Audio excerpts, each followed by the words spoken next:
তো আমাদের গল্পটা আমাদের শুরু হয় ফেসবুক থেকে।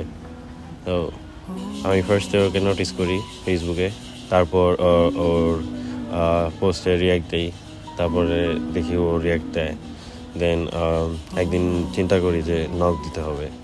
তো নর্মালি হাই হ্যালো নক না দিয়ে তারপর আমি চিন্তা করতেছিলাম যে কোনো একটা স্টোরি পোস্ট করলে পরে স্টোরি রিপ্লাই দিয়ে ওইভাবে কনভারসেশন শুরু করব আমার বার্থডের আগের দিন। তো ওই দিন আমি নক দিই, তো ওই স্টোরিতে রিপ্লাই দিই, তারপর এখান থেকে কনভারসেশন শুরু হয়। তারপর আমাকে জিজ্ঞেস করে যে বার্থডে কবে। আমি বললাম কিছুক্ষণ পরে। বিশ্বাস করে নাই, তারপরে দেখা সত্যি একটু পরে আমার বার্থডে। যে প্রেম স্বর্গ থেকে সে জীবনে অমর হয়ে রয়, যে প্রেম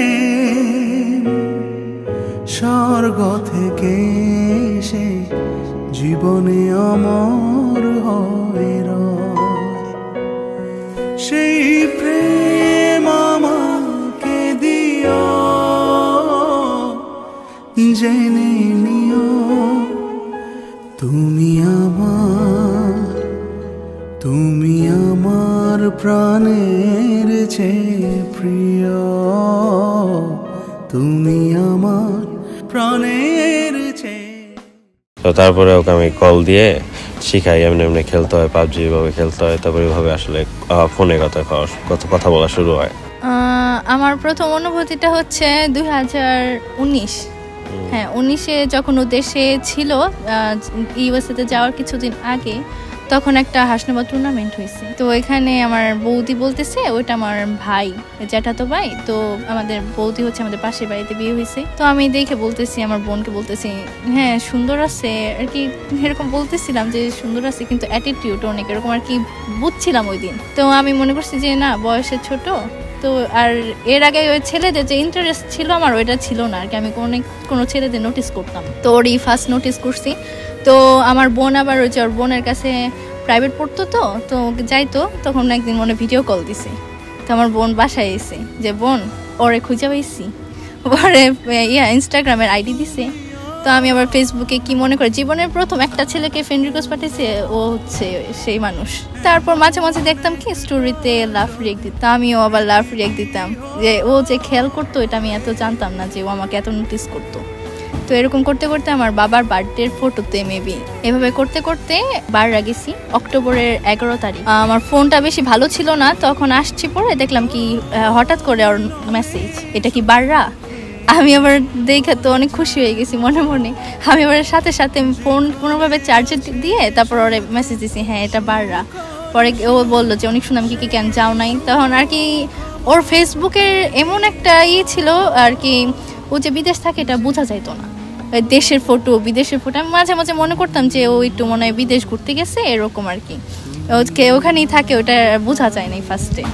তারপরে এরকম কথা বলতে বলতে জিজ্ঞাসা করলাম তারপর বার্থডে ডেট কবে, বার্থডে কি কেমনে কবে, এগুলো দেখতে দেখতে দেখলাম কি বললো কি কিছুক্ষণ পর।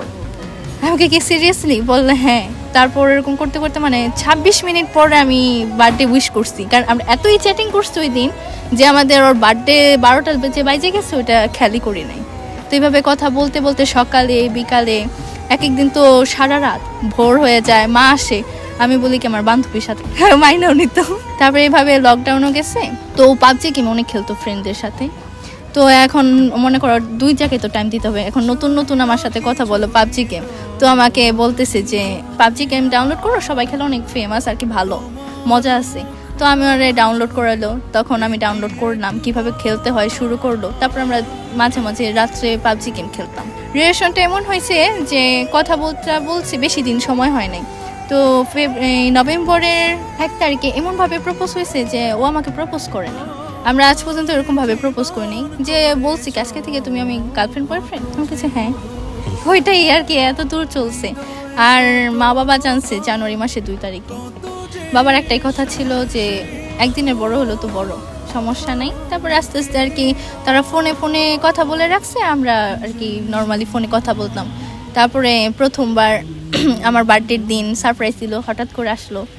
মা জানতো, আমি জানতাম না শুধু যে আসতেছে।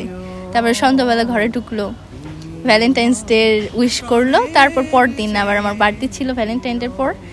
ওই দিন আর কি সবাই মিলে আসলো ফ্যামিলির ওর, তারপর কথাবার্তা বললাম আস্তে আস্তে, তারপর আমাদের আশীর্বাদ হয়েছে। আর এরপর 1 বছর পরে এঙ্গেজমেন্ট, এখন 2 বছর দিয়ে যে বিয়ে। সেই প্রেম আমাকে দিও